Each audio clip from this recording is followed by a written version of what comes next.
Senior صحافی اور anchor person Hamid میر نے کہا ہے کہ اپنے ناقد صحافیوں کو لفافہ کہنے والے سابق وزیر اعظم عمران خان اگر اپنے ہوش ربا گھڑی سکینڈل کا کوئی تسلی بخش جواب نہ دے پائے تو وہ آئندہ کے لیے لفافہ اعظم کہلائیں گے۔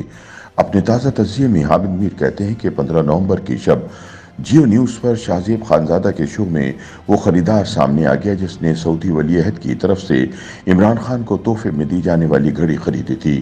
عمران کے ساتھی کہہ رہے ہیں کہ خان صاحب نے جو بھی کیا قانون کے مطابق کیا، لیکن سوال یہ ہے کہ خان صاحب نے ایک نہیں 3 گھڑیاں بیچیں۔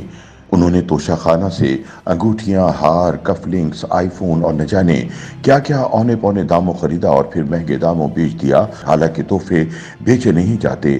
ایسے میں خان صاحب کو بتانا ہوگا کہ یہ سب تحفے کہاں گئے۔ حامد میر کے بقول عمران خان اور ان کے ساتھی اپنے ناقد صحافیوں کو لفافہ اور غدار کہتے رہے، لیکن انہوں نے کبھی ایسے کسی الزام کا ثبوت نہیں دیا۔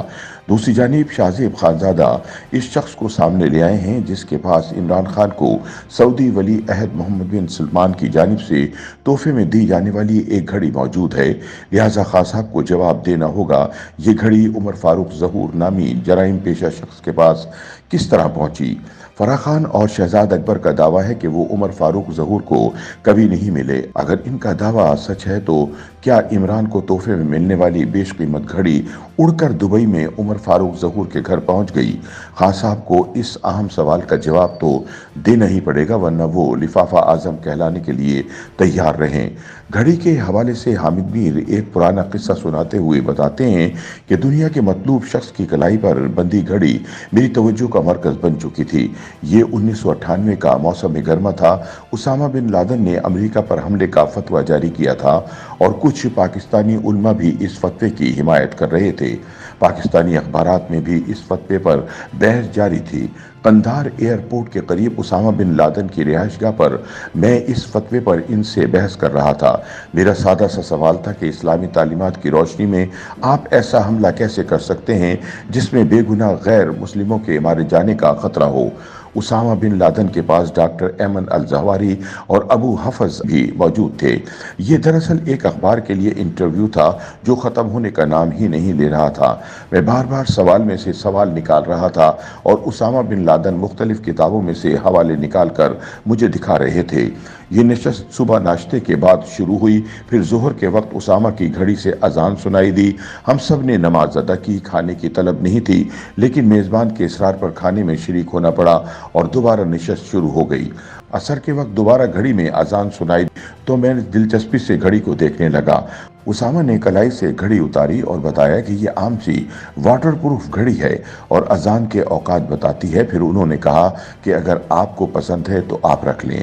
میں نے شکریہ ادا کیا اور کہا کہ میں گھڑی استعمال نہیں کرتا کیونکہ بہت سی گھڑیاں گم کر چکا ہوں۔ یہ سن کر اسامہ بن لادن مسکرائے اور انہوں نے وہ گھڑی دوبارہ اپنی کلائی پر باندھ لی۔ حامد میر بتاتے ہیں کہ اس واقعے کے 3 سال بعد 11 ستمبر 2001 کو میں اپنے دفتر میں بیٹھا تھا کہ افغانستان سے ایک شخص مجھے ملنے آیا۔ اس نے مجھے ایک رقعہ دیا اور ساتھ میں ایک گھڑی دی۔ میں نے گھڑی کو دیکھتے ہی پہچان لیا۔ مہمان نے کہا کہ شیخ کا پیغام ہے کہ گھڑی گم نہیں کرنی۔ رقعے میں اسامہ بن لادن کا ایک دستخط شدہ بیان تھا جس میں 9/11 حملے کے حوالے سے کہا گیا تھا کہ اس میں میرا کوئی ہاتھ نہیں، لیکن میں حملہ آوروں کو خراج تحسین پیش کرتا ہوں۔ 2 ماہ بعد جب نومبر 2001 میں اسامہ بن لادن سے کابل میں آخری ملاقات ہوئی تو میری کلائی پر اپنی تحفہ دی گئی گھڑی دیکھ کر انہوں نے کہا کہ شکر ہے ابھی یہ گم نہیں ہوئی۔ اس انٹرویو میں ایک بار پھر میں نے شیخ اسامہ بن لادن سے تلخ سوالات پوچھے اور انہوں نے ہر سوال کا جواب دیا۔ یہ ان کا آخری انٹرویو تھا جس کے بعد دنیا بھر کے صحافیوں نے میرے بارے مختلف زاویوں سے تحقیقات کی۔ حامد میر کہتے ہیں کہ اس دوران مالدیپ کے 2 صحافی محمد شہیب اور احمد ظہیر بھی مجھ تک پہنچ گئے۔ ان کی تحقیقات کا مرکز وہ گھڑی تھی جو اسامہ بن لادن نے مجھے دی تھی۔ میں نے انہیں سب کچھ سچ بتا دیا۔ انہوں نے اس گھڑی کی تصاویر بنا لی۔ جب ان کا انٹرویو تصاویر کے ساتھ مالدیپ کے ایک انگریزی اخبار میں شائع ہوا تو میرے لیے نئی مصیبت کھڑی ہو گئی۔ لوگ دور دور سے یہ گھڑی دیکھنے کے لیے آنے لگے۔ پچھلے سال 9/11 حملوں کے 20 برس پورے ہونے سے کچھ عرصہ قبل مجھے کینیڈا کے ایک میوزیم نے کہا کہ آپ اسامہ بن لادن کی گھڑی ہمیں فروخت کر دیں۔